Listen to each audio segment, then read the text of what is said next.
الرحمن الرحیم۔ السلام علیکم ڈیئر اسٹوڈنٹس، آج کا جو ہمارا لیکچر ہے وہ بک سے ریلیٹڈ ہے، سنٹیکس بورڈ کی بک سے، فیصل ماڈل ٹیسٹ پیپر، اور آپ سیکنڈ اسٹیج 1 کی بک اس سے ریلیٹڈ ہے، جس میں ہمارے پاس فرسٹ چیپٹر تھا the last sermon of the holy prophet, پھر شاہ عبداللطیف بٹائی، اور اس کے بعد ہے نیم ٹری کی باری۔ نیم ٹری کے اندر ہوتا کیا ہے میں آپ کو بتاؤں۔ نیم ٹری ایک پوئم ہے جس کا مطلب ہے نیم کا درخت، یہ اکثر ہمیں دیکھنے کو ملتا ہے، اس کے فوائد بھی بڑے ہیں، اس میں کھٹے کھٹے نمکولے لگتے ہیں، اس میں سے گٹلیاں نکلتی ہیں، کھیلنے کے کام آتی ہیں، اور نیم کا درخت ہوتا بھی بڑا گھنا ہے، سایہ دار درخت ہے۔ شوگر والے جو مریض ہوتے ہیں ان کو اس کا جوس بھی کڑوا کڑوا پلایا جاتا ہے، جن کو دانے نکل جاتے ہیں جوانی کے ان کو بھی اس کا کڑوا کڑوا جوس پلایا جاتا ہے۔ خیر جی، اس کے بڑے فوائد ہیں۔ تو یہ جو پوئم ہے یہ لکھی کس نے ہے؟ مسز ایلسا قاضی، جو علامہ آئی قاضی کی جرمن وائف تھیں، ان کا تعلق جرمنی سے تھا ایلسا قاضی کا، ٹھیک ہے۔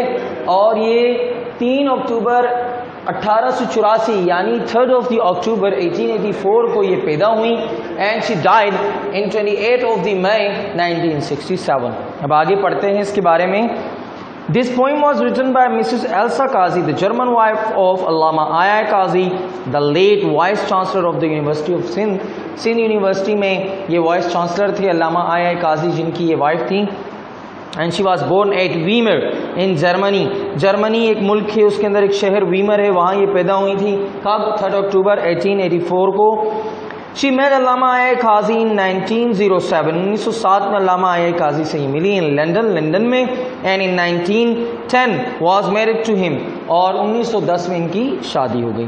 They came to Sindh in 1911، 1911 میں وہ سندھ آ گئے، where she spent the rest of her life، جہاں انہوں نے اپنی بقیہ زندگی گزار دی اپنے ہسبینڈ کے ساتھ۔ visiting Europe now and again، اور کبھی کبھار وہ جو ہے نا یورپ چلی جاتی تھی اپنے پیرنٹس سے ملنے، اپنے وطن۔ She wrote poems in German and English، German میں بھی انہوں نے نظومات لکھی، انگلش میں بھی لکھی، and also helped her husband in writing his book، اور انہوں نے اپنے شوہر کی مدد بھی کی بک لکھنے میں، جن کا نام تھا، جس بک کا ٹائٹل تھا brown girl in search of God, یعنی خدا کی تلاش میں ایک بھوری لڑکی، بھورے رنگ کی لڑکی۔ She died in Hyderabad on May 28, 1967، 1967 28 مئی کو حیدرآباد میں ان کا انتقال ہوا، and is buried beside her husband، اور اپنے شوہر کے پہلو میں یہ مدفن ہے، at the Sindh university campus Jamshoro کے اندر جو سندھ یونیورسٹی کا کیمپس بنا ہوا ہے وہاں پر یہ دفن ہے۔ جی تو انہوں نے لکھی کیا پوئم ہے، میں آپ کو یہاں پڑھ کے اس کی ٹرانسلیشن بھی کر کے بتاؤں گا۔ مائی لولی نیم، میرے پیارے نیم، یہ اس سے مخاطب ہیں درخت سے۔ My lovely neem that intercepts sun's scorching beam، جو سورج کی چلچلاتی دھوپ کو برداشت کرتا ہے، اس میں کھڑا رہتا ہے۔ Yet bears the heat all day، سارا دن اس کی دھوپ، اس کی گرمی، اس کی حدت، اس کی حبس کو برداشت کرتا رہتا ہے۔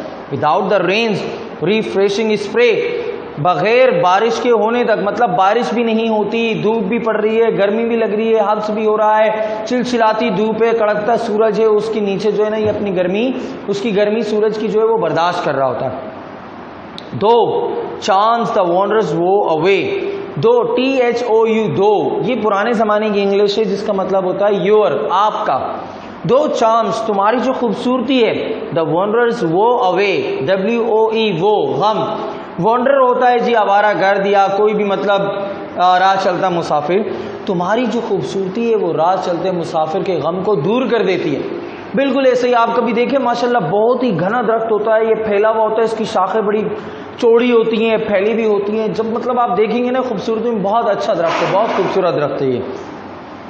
وتھ سوتھنگ شیڈ، تم اپنے سائے سے، اپنی خوبصورتی سے تم راہ چلتے مسافروں کے غموں کو، ان کی پریشانیوں کو دور کر دیتے ہو۔ ہاؤ اسٹرانگ یو آر، تم کتنے مضبوط اور طاقتور ہو۔ ہاؤ انافریڈ، تم کتنے بہادر، کتنے نڈر ہو۔ How green the leaves in spite of all, سب سے ہٹ کر تمہارے جو ہرے ہرے پتے ہیں کتنے خوبصورت ہیں وہ۔ The midday flames that burning fall, اور یہ ایسا لگتا ہے جیسے دن میں اجالا ہو گیا ہو، رات میں اجالا ہو گیا ہو، دن کا اجالا۔ Upon the unprotected head, اور تمہارا جو سر ہے وہ ڈھکا ہوا بھی نہیں ہوتا کسی چیز سے، یعنی ہم نے کبھی دیکھا ہے درخت کے اوپر کوئی چادر بھی نہیں بچھی ہوئی ہوتی، کوئی گرین شیڈ بھی نہیں ہوتا، کچھ بھی نہیں ہوتا، مطلب اس کا جو سر ہوتا ہے وہ ننگا ہوتا ہے، مطلب ان پروٹیکٹڈ ہوتا ہے، کور نہیں ہوا ہوتا، ڈھکا ہوا نہیں ہوتا۔ could men be bold as though and rise, کیا کوئی آدمی تمہاری طرح بہادر ہو سکتا ہے؟ کیا کوئی بھی آدمی تمہاری طرح اپنا قد اونچا کر سکتا ہے؟ above the earth, زمین پر with the sheltering arm, تم زمین پر اپنے بازوؤں کے ساتھ to save the suffering ones from harm, تم دوسرے لوگوں کو، راہ چلتے مسافروں کو گرمی سے بچاتے ہو.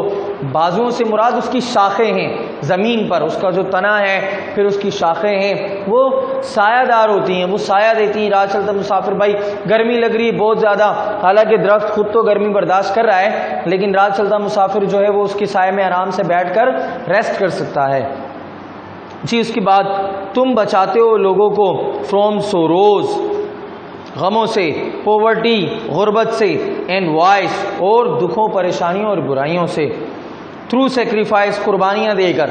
اس کے اندر یہ لیسن دینا چاہ رہی ہیں اب غربت سے کیسے بچاتا ہے. جی اس کی شاخیں بڑی گھنی ہوتی ہیں، کسی کے پاس رہنے کے لیے گھر نہیں ہے، جاب نہیں ہے، تو وہ اس کی شاخوں کو کاٹ کر بیچ سکتا ہے، اپنی روزی کما سکتا ہے. جیسے کہ آج کل ہوتا ہے جنگلات سے جو لکڑیاں حاصل کی جاتی ہیں، ہمارا جو ہے وہ آرائش کا سامان بنایا جاتا ہے، فرنیچر وغیرہ میں اسی سے میسر ہوتا ہے. دوسرا یہ بارش کے ہونے کا سبب بنتے ہیں. فار ایگزامپل کہ بخارات جو ہوتے ہیں وہ ہوا مطلب جب جاتے ہیں بادل بناتے ہیں تو یہ بخارات میں مدد دیتے ہیں. could men be steadfast, کیا کوئی بھی آدمی تمہاری طرح ثابت قدم رہ سکتا ہے؟ and like thee، تمہاری طرح face every fate، ہر قسم کا مقدر، ہر قسم کی تقدیر کا سامنا کر سکتا ہے. would it not be، کیا ایسا نہیں ہے کہ fulfillment of life's loftiest dream، کہ وہ تمہاری طرح ہر تقدیر کا، ہر قسمت کا، ہر نصیب کا، ہر پریشانی کا، ہر اچھے برے وقت کا سامنا کرے اور اپنی زندگی کا اعلیٰ مقصد حاصل کرے. my lovely نیم، میرے پیارے نیم. جی تو گائز اس میں کیا ہے لیسن؟ بہت ہی سمپل سی بات ہے کہ یار انسان کا اصل مقصد ہے دوسروں کے کام آنا. یہ ایک نیچر ہے، یہ سوشل سروس ہے. دنیا میں جتنی بھی چیزیں ہیں آپ دیکھیں، سورج ہے، چاند ہے، ستارے ہیں، درخت ہیں، یہ جتنی بھی نیچرل چیزیں ہیں، ہوا ہے، بارش ہے، یہ کس لیے ہیں؟ یہ ہمارے لیے ہیں، ہماری مدد کرنے کے لیے. درخت، اس درخت کو خود سے کیا فائدہ ہے؟ کوئی فائدہ نہیں. پھل دیتا ہے تو ہمیں دیتا ہے. سورج کو خود سے کیا فائدہ ہے؟ گرمی دیتا ہے تو ہمیں دیتا ہے. چاند کو خود سے کیا فائدہ ہے؟ وہ چاندنی جو ہے ہمیں دیتا ہے، ٹھنڈک ہمیں دیتا ہے. سمجھ میں آ رہی بات؟ تو اس طریقے سے یہ مائی لولی نیم بھی ہے جو ایلسا قاضی نے اس کے اندر ہمیں یہ لیسن دیا ہے کہ ہمیں دوسروں کے کام آنا چاہیے. یہ تھا آپ کا آج کا لیکچر. انشاءاللہ آپ سے ملاقات ہوتی ہے نیکسٹ ویڈیو میں. اپنا بہت سارا خیال رکھیے گا. اللہ حافظ.